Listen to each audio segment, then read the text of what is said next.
Meus irmãos, onde nós paramos na última aula? Não foi. Não foi. Dessa vez, vamos lá. Já melhorou. Vocês foram salvos pela Janinha. Então a gente estava falando, nós estamos vendo a perseverança e a glorificação na vida cotidiana. Então, o que isso tem a ver com a nossa vida, na vida prática, no dia a dia, na segunda-feira, né? O que essas doutrinas aplicam a nós, né? No dia a dia. Então nós vimos isso. Então, vou ler esse slide aqui, para a gente dar início. Mas lembra, deixa eu ficar aqui perto da câmera, né? Entre o já e o ainda não da nossa volta para casa, as doutrinas da perseverança e da glorificação. Então, meus irmãos, entre o já e o ainda não da nossa volta para casa, lembra que aqui nós somos peregrinos e forasteiros. Então, essas doutrinas da perseverança e da glorificação, elas são mais do que concepções teológicas. Elas foram reveladas para mim e para você, para que elas edificassem e imprimissem em mim e você um modo de vida. Então, as doutrinas que estão aqui nas Escrituras, elas são todas voltadas para um modo de viver. São todas transformadas de maneira prática. É por isso que o cristianismo ele é prático, o cristianismo ele é visível. Então, por isso que aquelas pessoas que dizem, não, eu sou crente. Mas se você não parece crente, talvez você não seja um crente bíblico. Talvez você só é um crente nominal. Então, uma coisa que tem que ficar marcada na minha vida e na sua é que as doutrinas, elas são para serem aplicadas e são para serem vividas. Né? Tem esse lembrete aqui, que é sempre bom a gente estar lembrando, né? Crer não é apenas uma questão de assentimento mental, mas também é um estilo de vida. Se você não vive aquilo em que crê pessoalmente, não crê com o sentido bíblico do que significa crer. Desde quando eu li a introdução desse autor aqui, e ele fala para nós que verdades, eu nunca esqueci, verdade que não se vive é verdade que não se crê. Meu irmão, isso tem que estar na sua cabeça de maneira tão fixa, firme, para que você corrija a rota. Porque o nosso coração ele é enganoso. Às vezes eu e você conhecemos aquilo que é certo, sabemos o que devemos fazer, mas nós não fazemos. Então, biblicamente, isso é não acreditar, não crer, não confiar naquilo que você diz. Confiar. Então, quando você olha para as Escrituras e você sabe, lembra Tiago? Aquele que sabe o que deve fazer e não faz, peca. É a mesma ideia. Você sabe o que tem que fazer, sabe como deve viver, sabe como tem que proceder, mas você não faz. É porque o seu coração não crê naquilo. É por isso que eu e você não colocamos o dedo na tomada. Por que a gente não coloca o dedo na tomada? Porque a gente crê com toda a nossa vida que se você pôr o dedo e a energia estiver ligada, você toma choque. Ninguém põe o dedo na tomada. Por quê? Porque você sabe que vai vir choque. Então por que a gente não vive aquilo que a gente conhece e diz querer? É porque nós não cremos. Simples assim. Né? Então, aí a partir daqui, nós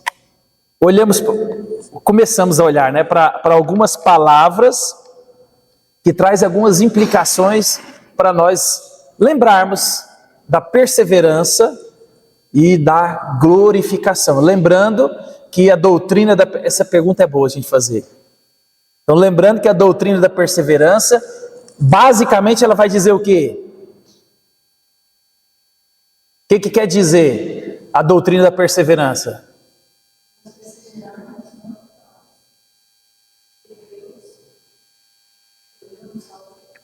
Isso. E a ideia básica é que nós vamos chegar lá, não por nossa própria força, mas porque Deus nos sustenta. Então a doutrina da perseverança, ela está no aspecto da fidelidade de Deus. Então, o que sustenta a doutrina, o que sustenta o ensino, o que garante que eu vou chegar lá no céu, não é a minha obediência, é a fidelidade de Deus. Não é o meu amor por Deus, mas o amor de Deus por mim. Então eu vou chegar lá com toda convicção e certeza, Filipenses 1,6, porque aquele que começou a boa obra há de completá-la até o dia de Cristo. Então é por isso que Deus nos chamou, Deus nos regenerou, Deus nos salvou e Deus nos glorificou. Então a ação, ela iniciou e ela já acabou. Mas no aspecto do já ainda não, nós estamos nesse processo ainda de santificação. Mas a obra de Deus já está acabada, porque Ele vai concretizar. Então por isso que essa doutrina ela é importante. É por isso que nós acreditamos, pelo menos eu acredito e você deve crer nisso, com toda a sua vida e força, que uma vez salvo, salvo para sempre. Você não perde a salvação. A salvação não é algo que se perde. Por quê? Porque é Deus quem conquistou, é Deus que nos salvou e Deus que sustenta a salvação do começo ao fim. Então, se você não se sente um salvo, acenda uma luz. Talvez é porque você precisa de conhecer e entender mais a questão da doutrina. Romanos vai dizer que o Espírito de Deus testifica com o meu Espírito que eu sou salvo. Então a salvação ela é uma certeza na minha vida. E ela deve ser uma certeza na vida do crente. Então, talvez um crente novo, um crente maturo, ele precisa de balizar e embasar mais a fé. Mas o fato é que a doutrina ela é importante, principalmente essa, porque a vida ela é dinâmica, ela é complexa, temos os nossos altos e baixos, né? Nós vimos lá atrás, na perseverança, que existem pessoas que às vezes abandonam, mas depois voltam. Existem pessoas que abandonam e nunca mais voltam. Então a gente viu todos esses aspectos, a gente passou por isso, e aqui de maneira mais prática, nós vamos ver algumas palavras, para que a gente sempre esteja voltando e lembrando que essa doutrina ela é extremamente prática e ela ajuda a minha vida e a sua. Então a primeira palavra, eu nem vou falar dela, vou só falar dela bem pouquinho, nem do slide. Vou só citar o Tim Keller, do livro que a gente está lendo. Então a primeira palavra é motivação. Motivação. Aí eu vou citar o Keller, que o Keller é muito bom, a gente tem lido ele. O Keller, ele trouxe um exemplo no capítulo que a gente lê essa semana, assim, ó. Eu vou contratar duas pessoas. Vou contratar duas pessoas para fazer a mesma coisa. O serviço é o mesmo para um e para outro. Mas um eu vou pagar R$1 milhão por mês. O outro eu vou pagar um salário mínimo. Aquele que vai receber 1 milhão, como é que ele vai vir trabalhar? E aquele que vai receber um salário mínimo, como que ele vai vir trabalhar? Eles vão fazer a mesma coisa, vão ocupar a mesma função. Mas o fato é que aquele que vai receber 1 milhão e aquele que vai receber um salário mínimo, a motivação no dia a dia é diferente. Então, observa, qual é a motivação que você tem de servir a Deus? Porque tem gente que serve a Deus por medo de ir para o inferno. Então, para não ir para o inferno, eu vou para a igreja, eu oro, eu venho, dou dízimo, eu canto, frequento, então, por medo do inferno. Isso não é uma motivação correta. Isso não é uma motivação correta. Então, se tratando de ídolos do nosso coração, eu e você fazemos tudo na nossa vida por motivação. Você não faz nada na sua vida sem motivação. O que nós temos que observar é se a motivação é correta ou não correta. É por isso que Paulo ele vai falar assim, ó, quer comais, quer bebais, fazer para a glória de Deus. Então é a coisa mais básica e mais simples da vida. O catecismo de Westminster, na pergunta 1, ele vai dizer qual que é o fim principal do homem? Glorificar a Deus e estar feliz nele para sempre. Então, essa é a nossa finalidade mais básica, glorificar a Deus. Então isso deve ser a motivação primeira do nosso coração. Por isso que, desde a coisa mais simples, que é comer e beber, eu tenho que pensar em glorificar a Deus, em me alegrar em Deus, porque tudo vem de Deus. Então essa deve ser a nossa motivação. Ele traz aqui um exemplo para nós, né, sobre alguém que te promete um lugar excelente para morar, uma casa que você nunca imaginou ter, a casa dos seus sonhos, o lugar dos seus sonhos, onde não tem tristeza, onde não tem dor, onde não tem nenhum problema, mas para você chegar até lá, você vai passar por algumas dificuldades. Então ele vai dizer para nós que quando você tem essa promessa desse prêmio, quando a vida tiver nesse aspecto, eu quero desistir, isso não compensa mais, você lembra do prêmio e o prêmio te motiva. E aí você continua. Então, a motivação, meus irmãos, correta, para mim, para você, ela vai fazer com que eu e você possamos nos manter firmes na caminhada rumo à santificação. E a gente já passou por isso. A santificação é um processo pelo qual eu e você participa e nós estamos totalmente envolvidos. Então, qual que é a sua motivação? A sua motivação, ela é correta? A sua motivação, ela está voltada para o Senhor? Então, eu e você precisamos regular essa nossa motivação. A motivação, ela é extremamente importante. Então essa foi a primeira palavra que a gente viu. Não vou passar por ela para a gente terminar. E a próxima palavra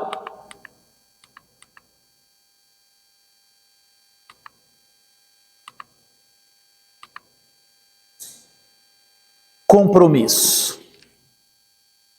A próxima palavra nossa é compromisso. Então, observa, motivação, compromisso. Então, existem muitos crentes sinceros que na superfície parecem famintos e avivados, mas que sob a superfície carecem de um compromisso mais profundo com sua fé, um compromisso que molde a vida deles. Pensa no compromisso. Você já ouviu alguém falar para você, em algum momento da sua vida, você precisa de estar mais comprometido, você precisa de ter compromisso. Porque tem crentes, meus irmãos, que eles alimentam a sua vida cristã nas manhãs de domingo só, ou nas noites de domingo. Tem crente que alimenta a sua vida só da internet. Hoje está cheio, se brincar já tem uma... O número de igreja virtual é maior do que o número de da igreja presencial. Se a gente for fazer um censo, o número de crentes que só cultuam online é muito maior. É muito maior. Por causa da comodidade, por causa da facilidade. E em suma, isso tudo está ligado à falta de compromisso. As pessoas pensam que o meu compromisso com Deus é só eu e Deus e não envolve mais nada nem ninguém. E não é assim. Né? Então, esses crentes, eles têm um compromisso superficial, uma oração superficial, uma vida superficial, né? Uma meditação, tudo é superficial. Não vivem como verdadeiros discípulos no sentido mais pleno da palavra bíblica. Eles são apenas consumidores da fé. Então, provavelmente, esse tipo de pessoas, o que motiva eles a virem na igreja quando vêm, ou o que motiva eles a participar de algo, é esse medo. É o medo. Medo de ir para o inferno, medo de não estar agradando a Deus, ou então o próprio orgulho de achar que ele não precisa de um pastor, que ele não precisa de irmãos, ele sozinho, ele consegue viver a caminhada da fé. Então olha, isso é extremamente sério. Então o compromisso, ele é imprescindível na nossa caminhada de fé. né? Então, integrado nas doutrinas da perseverança e da glorificação dos santos, há um chamado ao compromisso de fazer tudo o que for necessário para amadurecer e perseverar até o fim. Então, eu coloquei essa imagem aqui para a gente entender a realidade, né, do que é esse compromisso. Não é um compromisso com qualquer pessoa, é um compromisso com o próprio Deus. É Deus. Então observa, se eu e você às vezes não assumimos um compromisso de fato, de verdade, sincero, com Deus, Criador dos céus e da terra, que é capaz de me matar, te matar a qualquer momento, e jogar nossa alma no inferno, e é Ele que nós devemos temer e tremer, como que a gente pode confiar nas outras pessoas? Como que você vai arrogar para si alguém digno de confiança se você assume compromissos com Deus Todo-Poderoso e que não é um compromisso de verdade?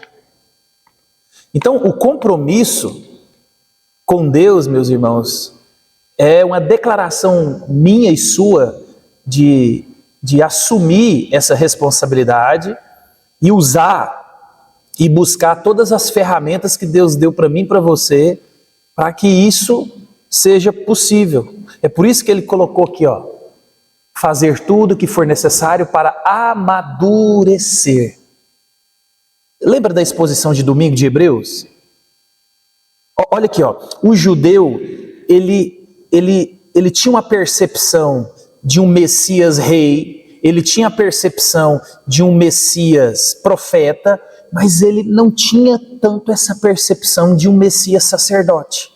Então você vê que a exposição de Hebreus, ela vem aumentando, ele vem aprofundando, ele vem falando dos anjos, ele vem falando de profeta, ele vem falando de Moisés, ele vem falando de Arão. Quando ele entra de fato mesmo no sacerdócio de Cristo, que ele é superior, ele é melhor, quando ele vai falar que Jesus, ele é um sacerdote, o Messias é um sacerdote, o Salvador também é um sacerdote, ele para a exposição para exortar a igreja. Vocês não entendem isso porque vocês não têm compromisso. Então imagina, ele gasta ali mais 6 versículos, né, para exortar. Isso aqui são coisas que vocês já deveriam estar familiarizados por causa de um compromisso que vocês assumiram lá atrás. E lembra, a gente falou, ali, o crente mais bobo ali tinha 10 anos de igreja. Mas por quê? Porque nós não temos compromisso. A gente é igual o cavalo paraguaio. A gente quer que todo mundo tenha compromisso conosco. A gente quer que as pessoas assumam os compromissos e cumpram os seus compromissos. A gente quer que todo mundo olhe para nós e viva de maneira impecável. Mas e nós? Meus irmãos, isso aqui é extremamente sério. É por isso que Deus deu para mim e para você essas ferramentas. Isso faz parte do plano de Deus para ajudar a mim e a você. Foi Deus quem fez. Então, essa ideia de, eu não preciso, não, a gente precisa. Então, é possível ser um consumidor de coisas cristãs e não estar com o seu crescimento espiritual e com a perseverança. É possível. É possível. É possível consumir coisas cristãs, mas não ter um estilo de vida que seja moldada por levar a sério sua própria perseverança e o caminho para a glorificação. É possível. Lembra Jesus no Sermão do Monte? Muitos me dirão, Senhor, mas... Meus irmãos, essa é a realidade que tem que entrar no meu e no seu coração e causar em mim e você um pânico, algo para mexer com o meu coração e com o seu. Porque se eu e você não tememos e trememos diante de Deus, se eu e você fazemos coisas que nós fazemos, cada um sabe o que faz, o que pensa no dia a dia, e Deus está assistindo tudo isso, se nós levamos o nosso cristianismo ao meu bel prazer, não, eu acho que é assim, né? Então, eu falei para vocês, né, na quinta-feira do debate, não, né, do que eu vi lá, né, o pastor com o outro pastor que era da igreja inclusiva, defendendo o homossexualismo. O pastor abria a Bíblia, lia a Bíblia, e ele falava assim, ó, o pastor gay, casado com um homem, ele falava assim, ó, eu creio na Bíblia. A única coisa que a gente usa na igreja é a Bíblia, a única coisa que a gente prega é a Bíblia, a única coisa que a gente crê é a Bíblia. Aí o pastor abriu a Bíblia, leu a Bíblia e perguntou para ele, como é que você faz com isso aqui? Ele fecha a Bíblia, não literalmente, mas aí ele fecha a Bíblia e fala, então, eu estou no meu lugar de fala, então eu nasci assim e eu não acredito num Deus que é amor, que me fez assim, e eu não posso viver esse amor na pureza, porque eu só tenho um marido, eu vivo de maneira santa, eu não vivo na promiscuidade. Olha, meus irmãos, eu olhava para aquilo ali e eu falava, Deus, como o nosso coração ele é enganoso. Porque ele acredita com unhas e dentes, e você olha, ele está falando com toda a sinceridade do coração dele. Ele não está na mentira, não. O problema é que a mente dele está tão cauterizada pelo pecado, pelo estilo de vida, que ele fez da mentira uma verdade. Vocês conhecem mentiroso? Mentiroso não é assim? Mentiroso, ele conta uma mentira tão bem contada, e reconta, e reconta, e reconta, que vira verdade e acredita naquilo. Então, por isso, meus irmãos, é possível. É possível. É possível. Quando eu olho fotos no Instagram, eu sou um curioso da vida dos outros, porque a gente é pastor, né? Então o Instagram, eu só para me curiar, eu fico vendo a vida dos crentes, domingo, num churrasco, numa praça, num clube, numa fazenda, e não tem problema. O problema é que é todo domingo. É domingo numa praça, no outro domingo numa fazenda, no outro domingo num clube, no outro domingo em casa assistindo um filme, e vai repetindo. Cadê o temor de Deus? Hoje é dia de domingo, o primeiro dia da semana, o dia de cultuar, o dia de mostrar quem nós adoramos, quem nós servimos. Imagina, Deus te deu a semana inteira para você trabalhar para você, Deus te deu a semana inteira para você fazer para você, cuidar dos seus filhos, para as suas coisas, e Ele pediu um dia da semana para você cultuar, tá junto. E aí você fala, não, mas aí é o dia que eu tenho para dormir, é o dia que eu tenho para passear. Então observa, como que o nosso coração é egoísta, você quer a semana inteira para você. Deus te deu 6. E falou assim, o domingo é o dia de culto. E mais uma vez, meus irmãos, eu sempre ensinei isso para vocês, que eu não sou radical. Então, se você num domingo vai levantar e vai passar um dia numa chácara, num clube, não tem problema. Vai na praça, meus filhos, hoje nós não vamos fazer nada, nós vamos ficar em casa, vamos assistir filme, vamos comer pipoca, ou então nós vamos num clube, vamos passar um dia, vamos cansar. Meu irmão, isso é saudável, isso é bíblico, e faça isso. Agora o problema é que é todo domingo, é toda semana. Então observe, e são crentes. Hoje de manhã eu acordo, todo dia de manhã, no domingo, eu ligo o culto da Presbiteriana de Pinheiros para assistir, estou ali tomando banho, o culto fica lá, eu estou assistindo e tal, o culto começa 7 horas em ponto no nosso horário aqui, então das 7 às 8, o culto lá termina praticamente 8 e pouquinho, então dá para assistir o culto quase todo. Aí hoje ele estava fazendo um batismo, aí eu fiquei pensando, falei, rapaz, eu apresentei algumas crianças aqui, e os pais prometeram, assumiram um compromisso com a criança, com a igreja que ia criar esses meninos aqui dentro. E cadê? Isso é compromisso. Agora você imagina, meu irmão, imagina o meu filho e o seu filho assistir, aqui a gente não faz isso, né? Mas tem que pegar foto, né? Vamos falar da foto. Ué, mas o que é isso aqui? Isso aqui é o dia que eu te apresentei na igreja. E lá você assumiu um compromisso diante de Deus, da igreja. Meus irmãos, vocês me ajudam a cuidar dele? Ajuda. Eu posso contar com a igreja? Sim. Mas eu me comprometo diante de Deus, diante de vocês. Eu vou criar, eu vou educar, eu vou trazer. E aí, meu irmão? Aí depois, quando o menino tem 16 não, porque hoje em dia, com 13, eles já estão autônomos, né? Com 13, eles já acham que dá conta de até cuidar de você, tanto que eles são bons. Aí você fala assim, pastor, onde que eu errei? Eu sei te falar onde é que você errou, mas não adianta eu te falar, adianta? Não tem o que fazer. Compromisso. Porque isso aqui, meus irmãos, é extremamente possível. Possível. Possível. É possível. Você vir à igreja uma vez a semana e você ser alguém que medita todos os dias, que ora todos os dias, que estuda a Bíblia todos os dias. Eu não estou falando aqui que você vai gastar 3 horas, não. 20 minutos, 30 minutos do seu dia, mas com compromisso, com intencionalidade. É diferente de você só ser um consumidor da fé. E é possível. Isso que eu e você devemos entender e ficar gravado no nosso coração. É possível eu estar enganado a respeito da minha fé. É possível eu achar que estou indo para o céu e não está. É possível eu pensar que Deus está se agradando de mim e não está. É possível. É possível. É possível. A gente precisa de organizar o nosso cristianismo, meus irmãos. Eu vou contar um testemunho aqui. O meu vizinho fez uma festa junina ontem. Na rua. Bacana, coisa de família, legal. Só reuniu ali, aquela bandeira, coisa, é legal. Mas ele não me chamou. Mas me mandou chamar. Pelo menos foi o que eu fiquei sabendo.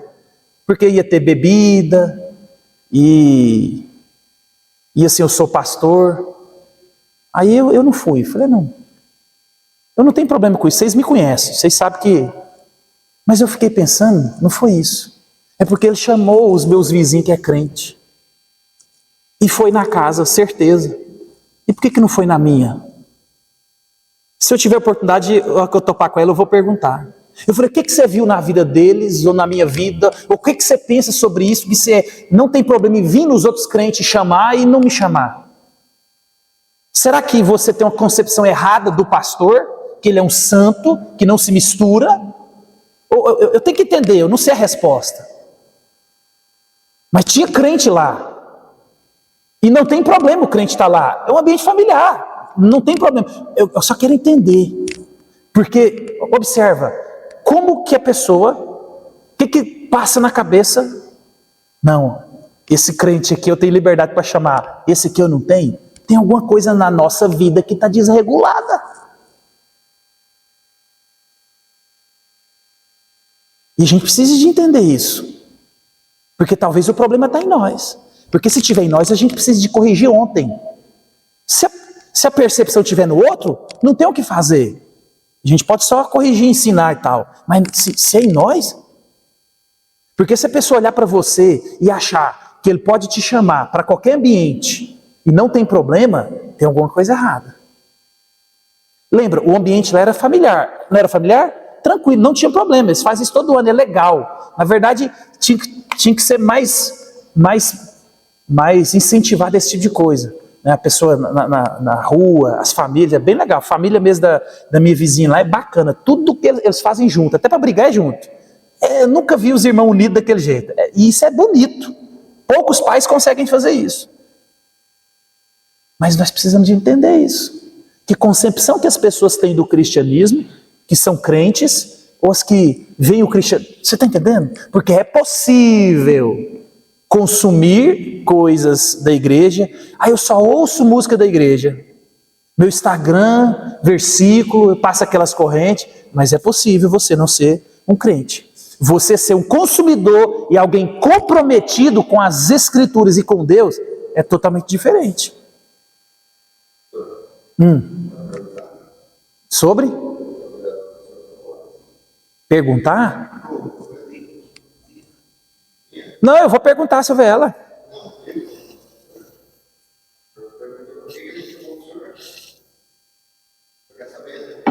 Não, eu sei que chamou, mandou chamar.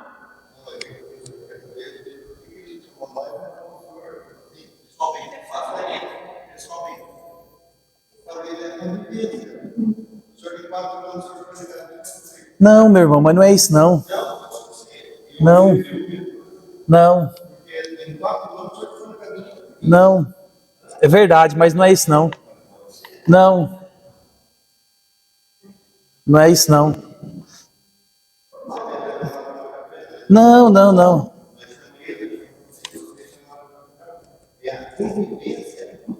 Não, meu irmão, você não está entendendo. Você não está entendendo. Deixa eu te perguntar. Não, não, presta atenção aqui, ó. Eu te chamar, se eu vou te chamar, eu vou te chamar. Se eu vou te convidar para vir na minha casa, eu não vou te mandar ninguém te chamar para vir na minha casa.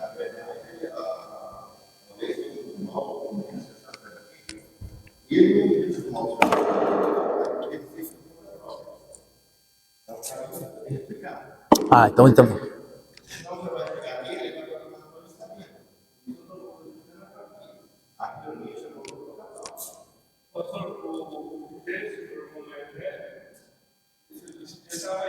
Aham.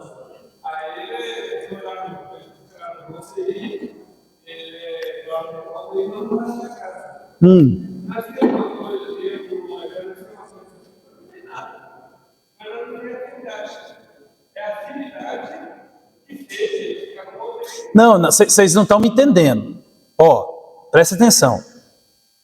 Convivência é uma coisa extremamente normal. Eu tenho convivência com alguns mais e com outros menos. Isso é normal no relacionamento. Isso é normal. Agora, se eu vou fazer alguma coisa e eu vou chamar o A e o B, isso independe da convivência. Você está entendendo? Então, por exemplo, se eu vou fazer um aniversário e eu vou te chamar, eu não vou avaliar convivência ou não. É isso que eu estou falando. Eu nunca vou, e você também nunca vai, analisar a vida por essa questão que ninguém aqui é bobo. A vida ela é dinâmica, e convivência, relacionamento, intimidade é algo real e tem que ser levado em consideração. Mas o que eu estou falando é o seguinte. Vou dar um exemplo. Na escola dos meninos, quando os meninos são convidados para um aniversário, e algumas vezes convidam os pais, eles convidam os pais pela convivência? É isso que eu estou querendo dizer. Eu não estou querendo dizer nada com relação... porque... Não é isso. Porque se a gente for olhar nessa questão da convivência, aí eu posso pontuar que eu falhei em muitas coisas mesmo. Mas é isso que eu estou querendo só dizer, é que quando eu vou fazer, isso não leva em consideração. Entendeu? Não, agora, mas eu entendi. Não, agora eu não vou perguntar não, porque o que não, mas eu não vou perguntar não, se você está falando. Não, mas, não fica esquisito não, porque eu tenho 40 anos. Não, eu estou te entendendo, eu não vou perguntar. Pode ficar tranquilo, eu não vou perguntar. Porque se você está falando que não chamou, não chamou. Entendeu? Porque o que falou para nós é que chamou e que, você está entendendo? Então, lembra, eu estou baseando no que eu ouvi, entendeu? Não é no que eu achei. Agora, se você está falando que é mentira da Cleonice, Mas enfim, o fato é que nós temos que observar as pessoas que estão nos observando. Por que nós como crentes, nós às vezes estamos misturados e não diferenciado. Lembra Paulo? Lembra Jesus? Pai, não os tire do mundo, mas os livres do mal. Tem que ter sabedoria. O compromisso, meus irmãos, é essa sabedoria, gera essa maturidade de saber, aqui eu posso ir, eu posso ser luz. Ou às vezes você vai, porque você faz parte da dinâmica da coisa. Entendeu? Então, é possível eu e você parecer e não, minha aliança, eu gosto de usar minha aliança, Ninguém sabe que a minha aliança ela é de moeda, se eu não contar. Ninguém sabe. Então é possível alguém ter uma aliança que parece que é de ouro, com tamanho de ouro, com peso de ouro e não ser ouro. Mas eu que sou o dono, eu sei. Deus, que é o dono, o criador, ele sabe. Então, imagina, ninguém acredita que minha aliança eu paguei 20, não, eu paguei na época os 50 reais. Ninguém acredita. Porque olha assim, nossa, é pesada. E eu posso até, se eu quiser ser mentiroso, eu posso até falar que tem ouro branco por dentro. Mas é possível a gente parecer, viver, porque o padrão do cristianismo hoje ele é tão baixo, tão baixo, tão baixo, que é confundível. Ninguém sabe diferenciar. Não, ali está um crente, ali não está. Isso é perigoso. É perigoso. Então, vamos lá, porque eu tenho meia hora para terminar. Não vai dar. Ó, o estudioso da palavra de Deus estudará para alcançar cada vez mais um nível crescente do conhecimento de Deus. Compromisso. O estudioso da Bíblia estudará e aprenderá o fluxo da narrativa do Evangelho, que é o tema central das Escrituras. Por exemplo, quem tem mais de 10 anos de crente, eu perguntar para você assim, ó, me faça um resumo de Gênesis e Apocalipse. Ou então me faça um resumo até Jesus. Você sabe fazer? Talvez você não sabe, mas tem um resumo desse aí, lá em Atos 7. Você está entendendo? Isso mostra um compromisso que eu e você tem, ou que compromisso que eu e você não tem. E olha que eu estou falando de um panorama. Quem é compromissado e um estudioso, ele entende, será capaz de conhecer as doutrinas centrais da Bíblia. Que doutrina central é essa? Doutrina do batismo, doutrina da santificação, doutrina da justificação, doutrina da perseverança, doutrina das Escrituras, doutrina de Deus. Né? Estudará para que possa se defender contra ataques internos e externos à fé. Lembra? A gente falou disso domingo, maturidade. Discernir o bem e o mal, o que presta e o que não presta, o que edifica e o que não edifica. Porque dependendo do culto que você vai, da pessoa que você escuta, você sai de lá com mais dúvida, não com certeza. Por quê? Porque às vezes cada um tem uma teologia própria. E isso acontece demais. É por isso que o maduro, ele não ouve qualquer um, não escuta qualquer um e não segue qualquer um. Porque senão, em vez de você cada vez mais clarificar a sua fé, você cada vez mais fica cheio de dúvida, porque você vem aqui, eu falo uma coisa, você vai no outro lugar, o outro fala outra coisa, e você ouve o outro na internet que fala outra coisa, que você vai de outra coisa. Quando você vê, você está com a cabeça desse tamanho, cheia de dúvida. E a culpa é de quem? Aí você começa a falar assim, eu acho que esse negócio de cristianismo está tudo errado. Não está errado não, é porque você frequenta o lugar errado e ouve as pessoas erradas. A gente não entende que eu estou aqui nessa igreja, Deus me colocou aqui nessa igreja, Deus colocou um pastor aqui nessa igreja, colocou um povo aqui nessa igreja. É aqui que eu alimento espiritualmente. É aqui que eu consumo. Você não come. Onde é que você come todo dia? Não é na sua casa? Você só lancha de vez em quando na casa de alguém. Agora não. A gente às vezes fica, igual quando eu fui pregar lá em Anápolis, eu preguei 3 dias. Aí eu vim, quando o pastor que pregou sábado e domingo, ele passeou em todos os textos e aprofundou e reforçou tudo que eu falei. A gente não ligou um para o outro, a gente não combinou. Mas por quê? Porque eu e ele temos uma teologia saudável, temos uma teologia alinhada. Não que eu e ele nos alinhamos, mas nós temos uma doutrina, nós temos um corpo. Então você me escutou, outros me escutaram, escutou ele, viu que a gente falou, ninguém saiu de lá com dúvida. Talvez saiu de lá chateado, com raiva. Mas com dúvida não. Eu e ele não falou coisas diferentes. Porque é possível a gente abrir a Bíblia e distorcer toda a palavra de Deus. Então como é que você vai defender a fé se você não é comprometido ou compromissado com ela? Se dedicará para aprender ao máximo para compartilhar sua fé com fluidez, humildade, praticidade e alegria.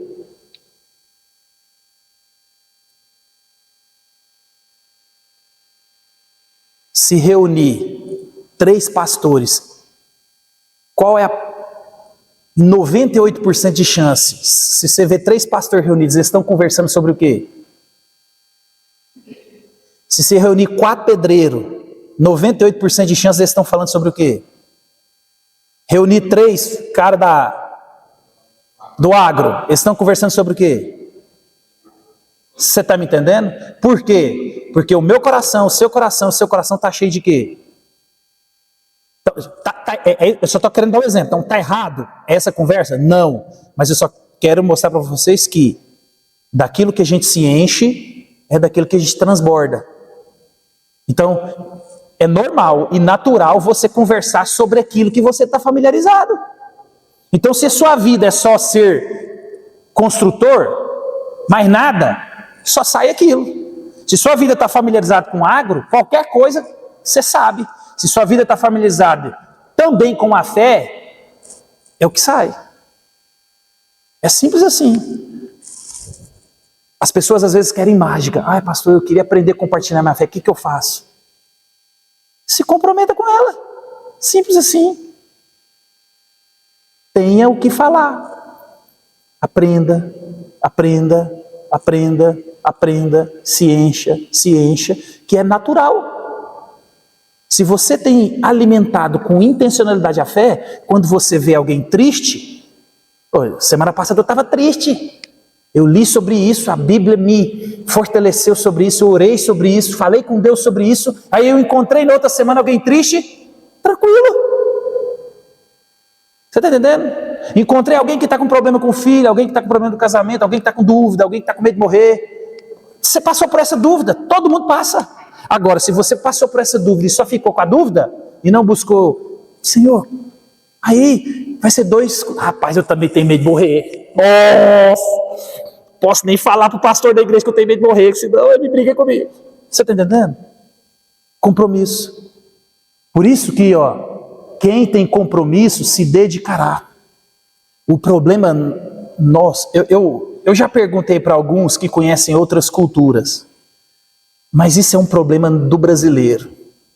Na nossa cultura, tudo que a gente vai fazer, a gente acha que tem que sentir.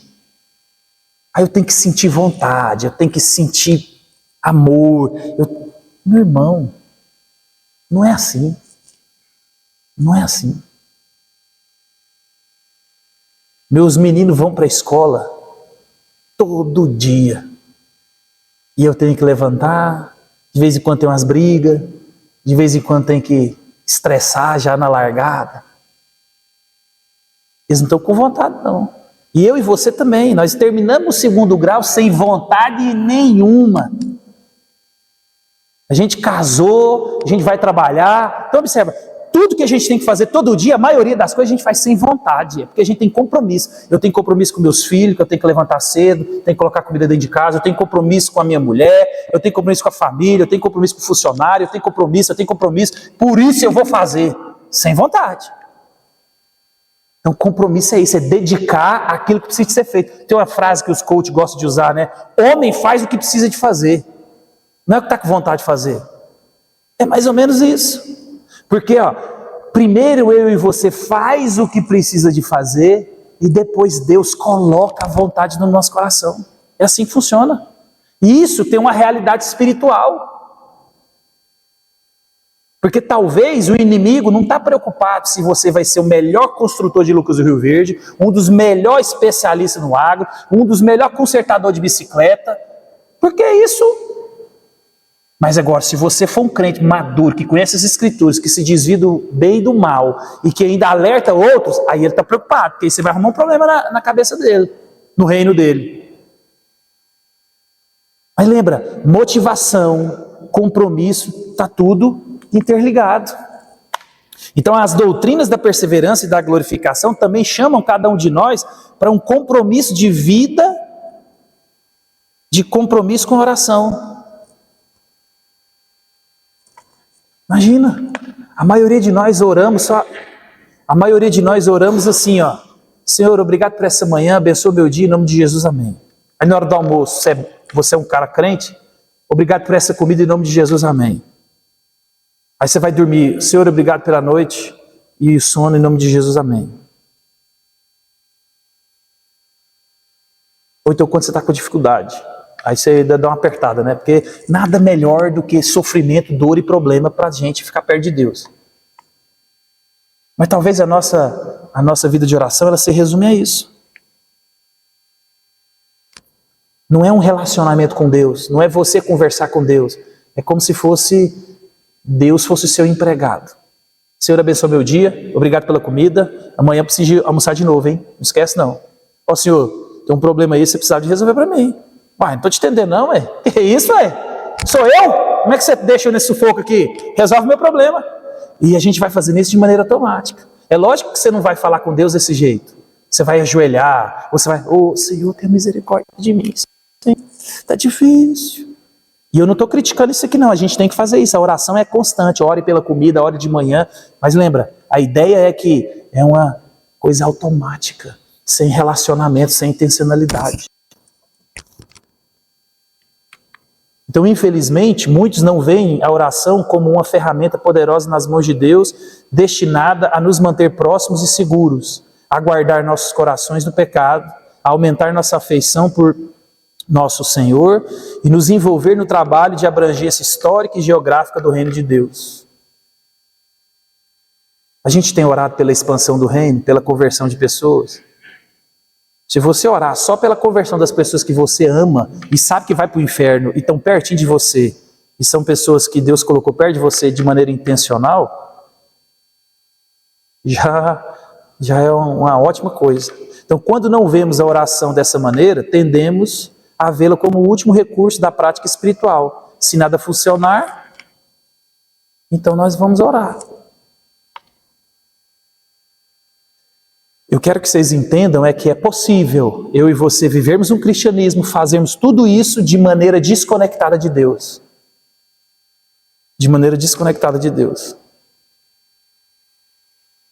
Pergunta aí pro o Hélio, pergunta aí pro, acho que o Sr. Gildo, o Gessé e o Leomar, que já tiveram funcionário.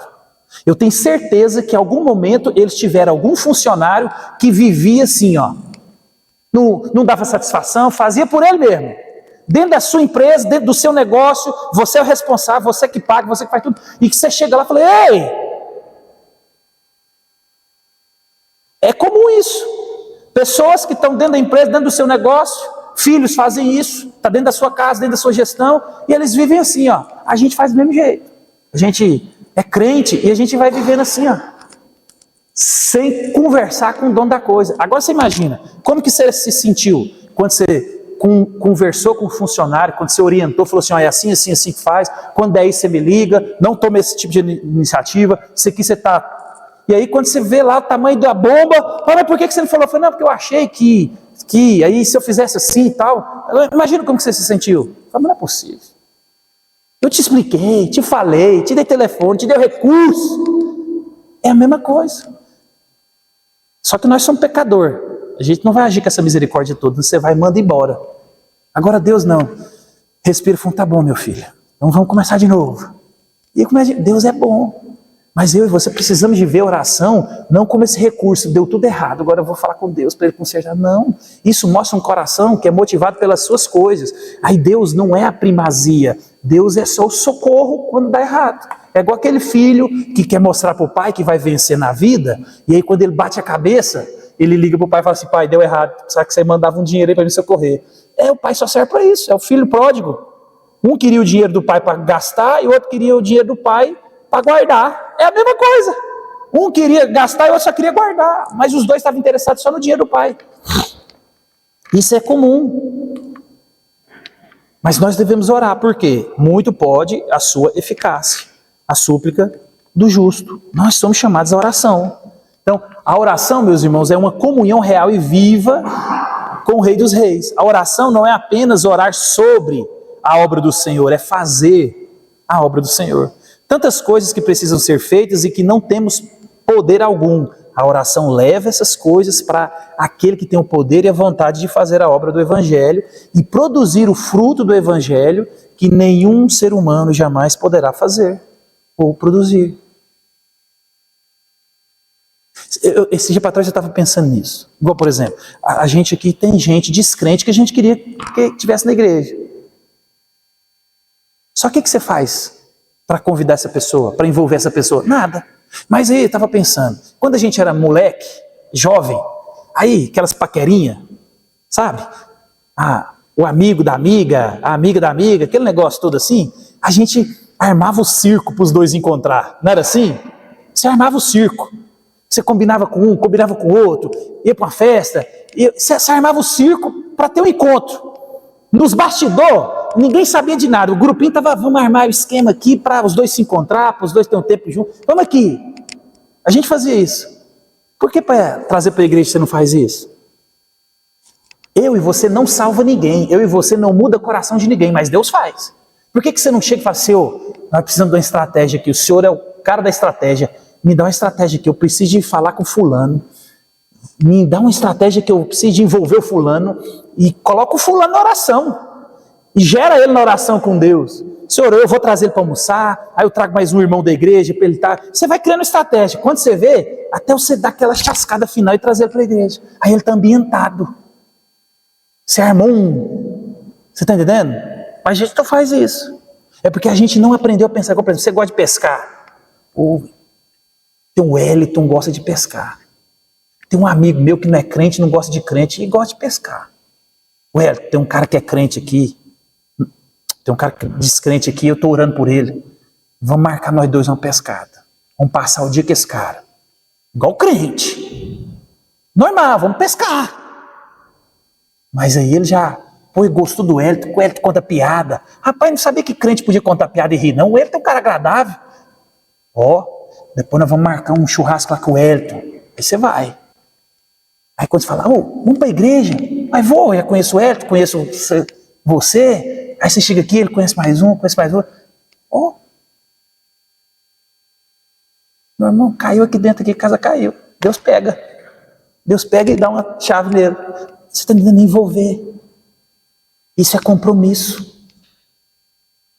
O problema é que a gente fala, já convidei tantas vezes. Tá, mas você convidou? Você convidou que jeito?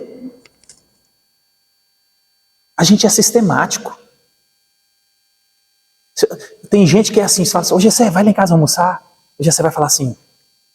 E o Gessé é um pouquinho sistemático. Ele fala assim, sei não, hein? Esse convite do pastor aí, não senti firmeza não, parece que ele convidou só para convidar. Vou nada. Vou arrumar uma desculpa, pastor, eu tenho um compromisso. É assim ou não é, meus irmãos? É. Por quê? A gente faz as coisas de qualquer jeito. Agora você chega assim, Gessé, fiz uma carninha para você, pensei em você a semana inteira, eu sei os meninos, comprei até a mais, porque eu sei que o Jefinho não brinca. Jefinho não brinca. Vamos comer lá em casa, top de linha. Gessé fala assim, tudo que eu estava esperando, era a ligação que eu estava esperando hoje, o convite, você está entendendo? Agora, a gente tem que aprender a pensar nessa normalidade da coisa, entendeu? A gente tem que pensar nessa normalidade da coisa e trazer ela para o nosso lado, para o reino de Deus, que é assim que funciona. Deus, meus irmãos, Ele pode fazer tudo. Ele é o Deus Todo-Poderoso. É você levar essas suas necessidades ao Deus que é real, porque são pessoas reais, problemas reais. Isso é ser inteligente. Você está entendendo? Por que às vezes as pessoas de fora, nós temos mais prazer em nos relacionar com eles do que com os de dentro? Tem alguma coisa errada. Porque se Jesus voltar hoje, pelo menos na teoria, é esse grupo aqui da igreja que vai para o céu. Aquele amigo que a gente gosta, que é ímpio, ele vai ficar. E nós vamos ter que passar a eternidade olhando um para a cara do outro aqui. Agora, se a gente não entendeu que nós somos peregrinos num reino que não é nosso, que é o reino, nós estamos aqui no reino terreno, Deus nos colocou no reino celestial, e a gente vive aqui de maneira temporária. Todo mundo fala para quem vai para fora do país, que quando ele encontra um brasileiro, e brasileiro já tem essas questões, que brasileiro é brasileiro, mas assim, o cara pode estar em qualquer lugar, na hora que ele encontra um brasileiro, ele abraça, ele quer conversar em português, virou amigo. Se estiver no Japão, ele virou amigo. Só que tem um problema, né? Porque brasileiro, todo mundo fala que os caras que mais te trai é o brasileiro. Mas isso é outra coisa, né? Mas a questão é, por que, meus irmãos? Nós somos da mesma pátria, nós somos brasileiros. Isso tem que acontecer com crente. Você já parou para pensar que se você chegar na Rússia e entrar numa igreja e falar assim, eu sou brasileiro, sou crente. Se você for numa igreja de verdade, eles vão te abraçar e falar assim, meu irmão! É lógico que eles vão falar meu irmão, né? Porque eu nem sei como é que fala. Mas você já parou para pensar nisso? O cristianismo é a única coisa que você pode ir para qualquer lugar do mundo. A pessoa vai te abraçar, vai te receber, vai te ajudar. Porque vocês são irmãos. Isso não acontece em lugar nenhum, meu irmão. Agora,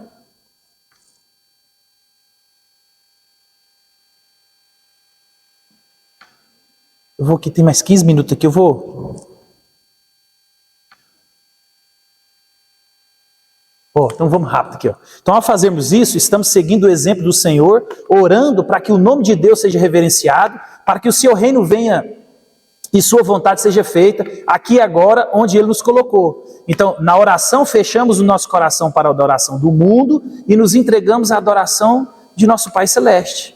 É por isso que o estudo bíblico com compromisso, com oração, eles são os meios de graça para que você cresça no vislumbre e no amor de Deus.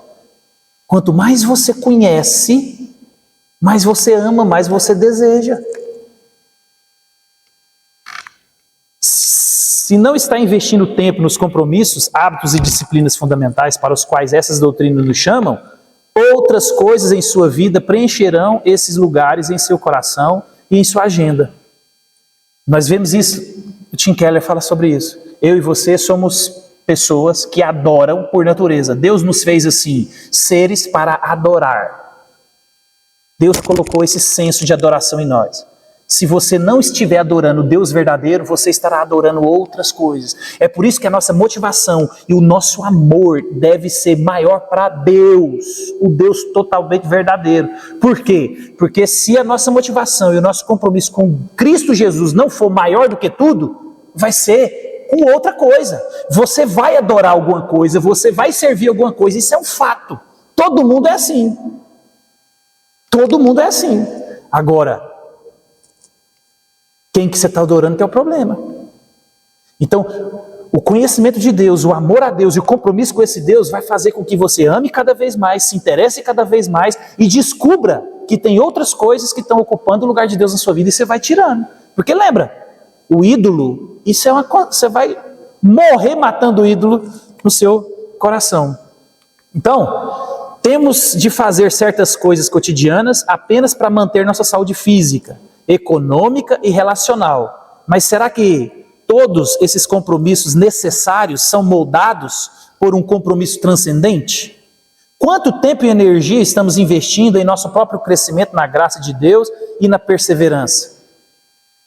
Lembra, o cristianismo, meus irmãos, ele não manda você ser negligente no trabalho, não manda você ser negligente com a sua profissão, não manda ser negligente com a família. Não existe isso. Esse negócio de igreja que você tem que ir de segunda a segunda, que você tem que estar se envolvendo com compromisso, porque você tem que servir a Deus, porque senão Deus... isso não é bíblico.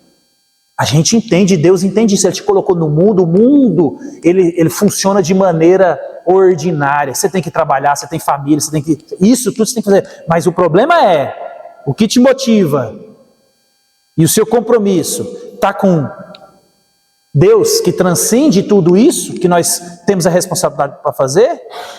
Ou não? Qual é o investimento que você tem? Conheço pessoas que trabalham, por exemplo, com vendas, vivem viajando, mas fazem de tudo para chegar em casa no máximo no sábado. Por quê? É porque está com saudade da família? Também. É porque tem que ver a mulher? Também. Tem que dar uma assistência para os filhos? Também. Mas é porque ele sabe que domingo é culto. Ele tem que levar os filhos, ele tem que levar a esposa, ele tem que cultuar, ele tem que se alimentar, porque segunda-feira cedo ele está na estrada de novo, meu amigo. E você está entendendo? É alguém que está interessado nesse compromisso transcendente. Deus, eu estou aqui tomando conta dessas coisas que não tem ninguém para tomar. Se eu colocou a mim, é eu que vou fazer. Mas o que molda esse meu compromisso aqui é compromisso com o Senhor. Então você não poderá desvendar adequadamente essas doutrinas encorajadoras sem descobrir nelas um chamado ao compromisso, ou seja, um convite para fazer da obra de Deus em você e para você uma obra espiritual, com a qual você também se comprometa. Meu irmão, outra palavra. Então vamos lá, motivação, compromisso e esperança. O que é esperança? Sentimento de quem vê como possível a realização daquilo que deseja. Confiança em coisa boa, fé, expectativa, esperança. Essa definição eu tirei do dicionário, hein?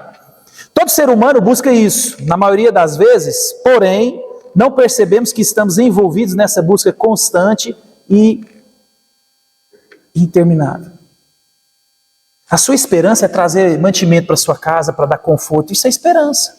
Você trabalha mais do que deveria, está envolvido em esperança. Não, eu preciso de... O problema é que a esperança está em quem?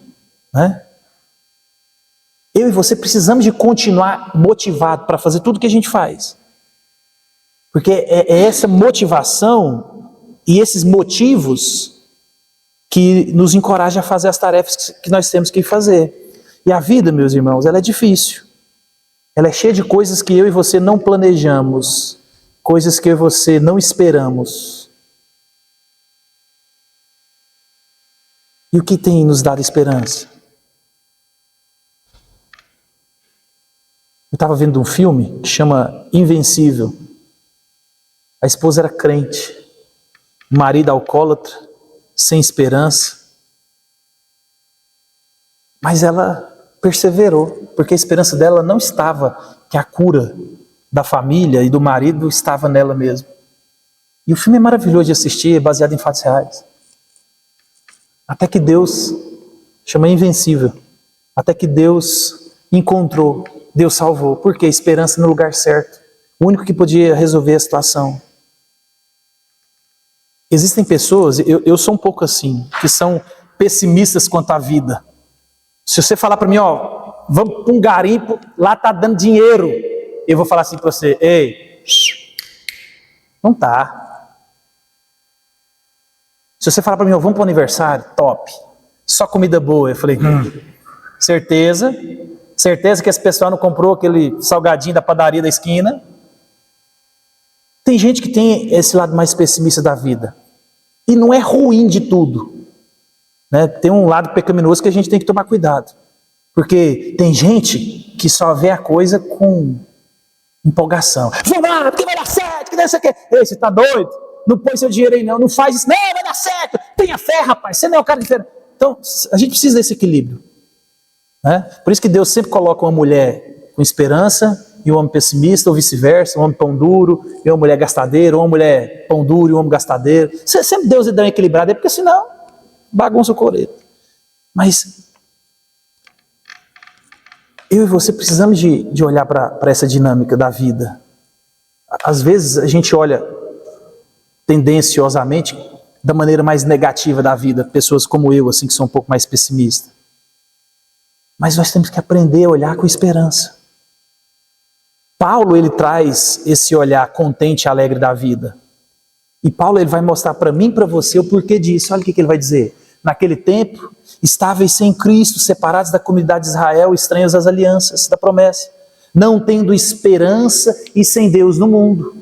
Então, esperança. Por que eu e você podemos ter esperança? Paulo vai mostrar. Por que nós não tínhamos esperança e agora temos esperança? Porque agora nós temos Deus. Então a equação de Paulo, sem Deus, sem esperança. Porque a gente conhece pessoas que você fala assim, vamos. A pessoa não tem Deus. Sem Deus, sem esperança. Não tem isso. Né? E ninguém foi feito para viver assim, meus irmãos. Viver uma existência sem Deus não apenas nos rouba da forma mais profunda, mas ela precisa de nos encorajar cada vez mais. Deus, Ele nos conhece. Deus, Ele nos chama a se envolver com Ele. Ele vai dizer, por desígnio do Criador, a própria natureza de que quem somos está conectada à própria natureza de quem é Deus. Dessa maneira, a existência de Deus se torna a ferramenta interpretativa mais importante para darmos sentido a nós mesmos. Tudo na vida nos decepcionará de alguma forma. Por isso, quando depositamos esperança nessas coisas, nossa esperança também nos decepcionará. Sem Deus. Por isso que eu e você devemos colocar nossa fé em Cristo, ela tem nome, a nossa esperança em Cristo. Por quê? Porque se você coloca nas pessoas, se você coloca em qualquer outra coisa, você vai decepcionar, porque nós somos pecadores. Nós fomos danificados pelo pecado. Eu vou te decepcionar, com toda certeza, fique tranquilo, e muito, e muito. Casamento é um exemplo disso. Então eu e você, eu não estou aqui pedindo para que você negue as realidades. A vida é difícil, a vida é complicada, mas eu e você podemos olhar para essas realidades, né, que são dolorosas da vida, através da lente da presença de um Deus de poder e que faz promessa. Deus em momento nenhum fechou os nossos olhos para a realidade, mas em momento nenhum Ele também fechou o nosso olho para quem Ele é. Ele é o Deus que fez a promessa, Ele é o Deus poderoso, Ele é o Deus que chama para um relacionamento, Ele é o Deus que pode fazer tudo que Ele diz que faria. Então a pergunta é, o que isso tem a ver com a verdade da perseverança e da glorificação dos santos? Aí Pedro vai mostrar para nós. Ora, o Deus de toda graça, que em Cristo vos chamou à sua eterna glória, depois de terdes sofrido por um pouco, Ele mesmo vos há de aperfeiçoar, firmar, fortificar e fundamentar. A Ele seja o domínio pelos séculos dos séculos. Amém. Então essa é uma mensagem sobre perseverança e glorificação. Pedro vincula a esperança a um Deus que está trabalhando e que completará a sua obra. Pedro aqui, meus irmãos, ele não nega a realidade da vida. Olha lá, depois de ter sofrido por um pouco, Ele mesmo vos aperfeiçoará. A vida não é cor-de-rosa. Pedro aqui, ele não deixa ninguém enganado. Você e eu, os santos de Deus, sofreremos. Mas também nos momentos mais sombrios, há algo e alguém maravilhoso em ação. É Deus. Temos alguém para nos aperfeiçoar, afirmar, fortificar e fundamentar. A Ele o domínio, séculos pelos séculos. Amém. Nós não estamos sozinhos nessa dinâmica. Deus está fazendo algo eterno, Ele está trabalhando na minha vida e na sua. Isso traz esperança. Então não há melhor rocha de esperança do que a obra perene de Deus e seu culminar final em glória. O sofrimento não é a última palavra, Deus é. O desânimo não é Senhor, Deus é. O fracasso não governa, é Deus é quem governa. A fraqueza não reina, Deus reina. A esperança em sua obra hoje e na beleza impressionante do que está por vir nunca nos desapontará. Ainda navegamos o mar, mas já lançamos em terra a âncora da esperança. Santo Agostinho. Isso é esperança. Motivação, compromisso e esperança. 9h58, vou falar a próxima. A pergunta, você interpreta a vida dessa maneira? Quando a vida lhe traz decepções, para onde corre o seu coração e onde repousa a sua mente? Você olha para a sua vida através das lentes desse evangelho apresentado por Pedro? Então, motivação, compromisso, esperança e confiança. Confiança. Vou passar isso aqui bem rápido. Nós admiramos pessoas com confiança, pessoas que sabem quem são e o que são capazes de fazer. Queremos ser confiantes, amamos histórias de heróis, principalmente de heróis improváveis. Gostamos de pensar que, em momentos difíceis e importantes também, enfrentaríamos um desafio com confiança. A gente gosta, não gosta? A gente queria ser mais confiante. Mas a Bíblia, meus irmãos, ela nos ensina que essa confiabilidade inabalável da autoconfiança e da autonomia, ela é uma mera ilusão.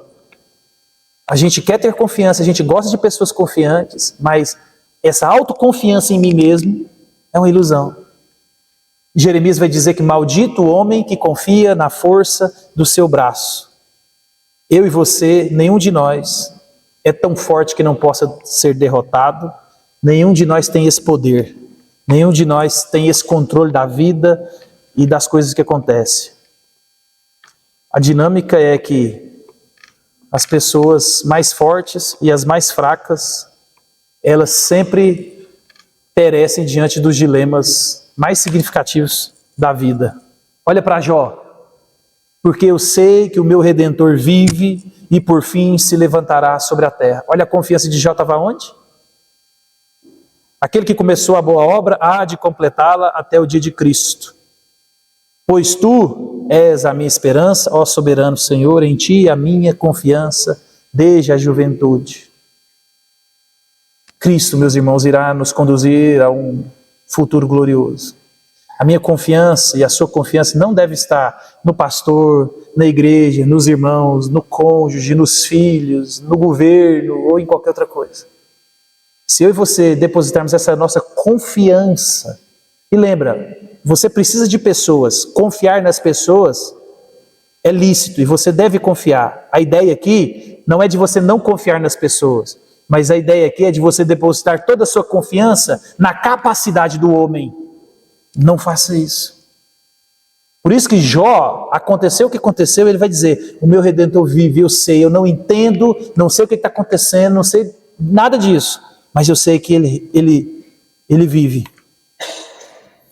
Então a nossa confiança, vou pular aqui, nossa confiança não está em nosso compromisso para com Deus, mas sim no compromisso de Deus para conosco. É isso que é a doutrina da perseverança. Eu confio não em mim, eu vou chegar, eu vou ser santo, eu vou orar mais, eu vou ler mais a Bíblia, eu vou dizimar, eu vou fazer. Não, eu não confio em mim. Eu vou decepcionar, eu vou assumir o compromisso e vou errar, eu vou querer fazer de tudo que eu não queria fazer. Mas eu confio no Deus que me vai carregar até lá. Por isso que aquele que começou vai terminar. Por isso que Jó vai dizer, eu sei que o meu Redentor vive. A nossa confiança deve estar em Deus e não em nós mesmos. E se você olhar para os relacionamentos e ter essa mesma ideia, a gente começa a ter compaixão, amor, cuidado por uns aos outros. Porque todo mundo está no mesmo barco. Todos nós somos pecadores, que mais cedo ou mais tarde. Última palavra aqui. Última não, mas vamos colocar a última, né? Destemor. Todos nós desejamos poder dizer, portanto, nada temeremos, ainda que a terra ceda, ainda que os montes se movam para o coração do mar. Então essas palavras são a definição de uma vida destemida, mesmo diante de ocorrências cataclísmicas. Quem aqui que não gostaria de viver sem medo? Então, motivação, compromisso, esperança e confiança. E agora destemor. Mas observe aqui o portanto. Todo mundo quer viver uma vida sem medo. Mas o salmista vai dizer assim, portanto. Esse portanto está querendo dizer que alguma coisa ele falou antes disso aqui. Portanto, nada temeremos, ainda que a terra ceda, ainda que os montes se movam para o coração do mar. Imagina, eu e você... A pessoa chega em você e fala assim, vai acontecer isso, o governo, treinei ele. Portanto, não temeremos. Ainda que o governo, ainda que a saúde, ainda que o dinheiro, ainda que a economia, ainda que os relacionamentos, ainda que a igreja, ainda que o pastor, ainda que...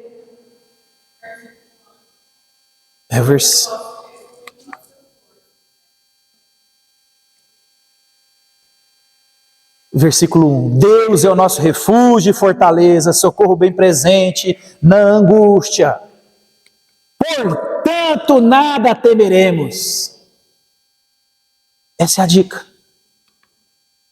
A nossa fé e nossa lealdade, nossa confiança, nosso compromisso, nossa motivação deve estar em Deus, meus irmãos. Você não deve viver com medo de, será que eu sou filho de Deus? Eu pequei, será que Deus me aceitou? Será que eu sou salvo? Será que Deus... Não, meu irmão, isso é uma vida desgraçada. Cristo nos libertou do império das trevas, Cristo nos deu certeza, nos deu convicção. Todas as vezes que isso acontecer, e vai acontecer, porque o inimigo lança essas coisas na nossa cabeça, você confia em quem? Nas promessas, na palavra, no Deus que revelou e nos salvou? Ou vai dar vazão para essas coisas?